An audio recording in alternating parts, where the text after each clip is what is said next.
Turning now to your community focus, we are continuing our conversations with the candidates for mayor of Providence here on 12 News at 4.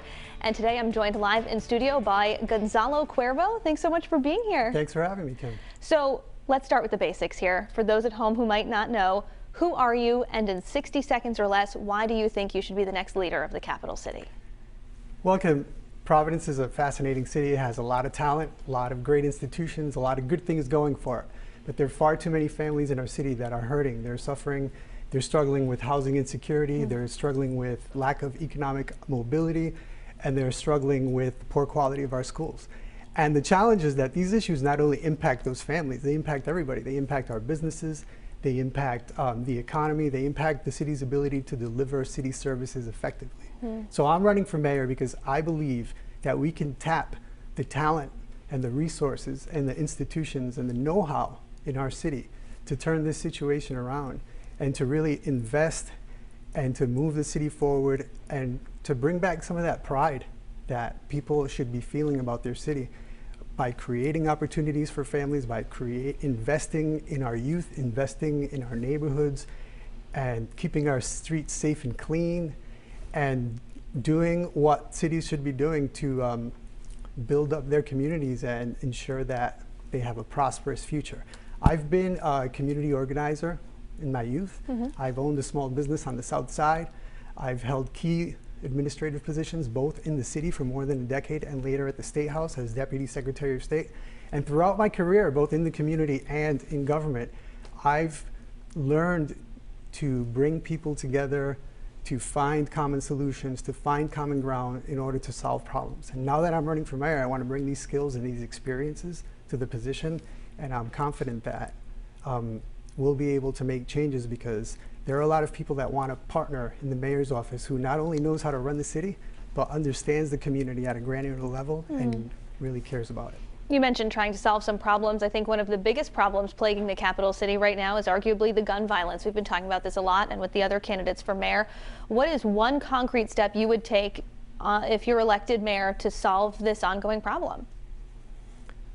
As mayor, I'm going to have the opportunity to choose and work with the leadership of the police department. And I think that there's an opportunity to really build relationships and trust with the community at every level, not just at the ground level, but we need to really build and strengthen those relationships, but we also need to invest in our communities.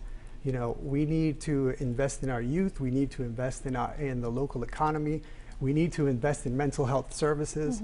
We need to make intelligent investments. Budgets are about priorities. And I think that keeping the public safe is the mayor's #1 priority. It should be any mayor's #1 priority.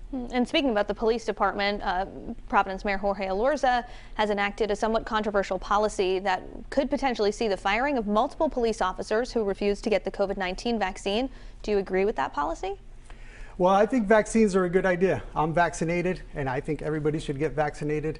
And I think that what we should be focusing on is ways of finding common ground with folks to get them on board to being vaccinated so that we can follow health protocols and get beyond this crisis.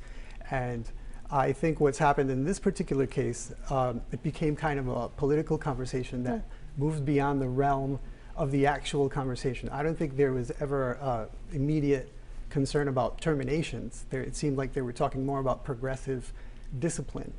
But I think it's important that we work together. And in my experience, not only as a community organizer, but also even more recently when I was Deputy Secretary of State in 2020, in the height of the pandemic, when there was a lot of conversations about whether or not there would even be elections. I was part of the team that helped organize and think about what would be the best way to keep people safe during an election. And what we ended up having is one of the highest turnout elections in recent history. And this is done by bringing people together, building consensus, and figuring out ways to move forward effectively. And just quickly, less than 30 seconds left. You have this proposal that you told the Boston Globe about. You want to sell Triggs Memorial Golf Course and build hundreds of homes there. Is that realistic? Is there an appetite for that? I think the feedback that I received from that article has been fantastic. You know, obviously it's much more nuanced than that. You know, the idea would be to figure out a way to develop a new neighborhood on public land. Triggs is publicly owned and it's fenced off from the public. You have to pay to get on it. And it's more than 100 acres of pristine land. I would think we could preserve half of it as green space, as a beautiful park, and build a very significant, lovely neighborhood in the other half. We could even call it Triggs for memory's sake. Fantastic. All right, that's all the time we have. Gonzalo Cuervo, thank you so much for being here today. Thank you so much. And our conversations with the candidates will continue right here on 12 News Now at 4. Also in the race for Providence Mayor, Democrats Nirva LaFortune, Brett Smiley, and Michael Solomon. You can see all of the conversations that we have here on 12 News at 4 over on our website, WPRI.com. And looking ahead to tomorrow, when we'll be joined by Dr. Tanuja Gandhi from Bradley Hospital to talk about children's mental health. That's coming up in tomorrow's Community Focus.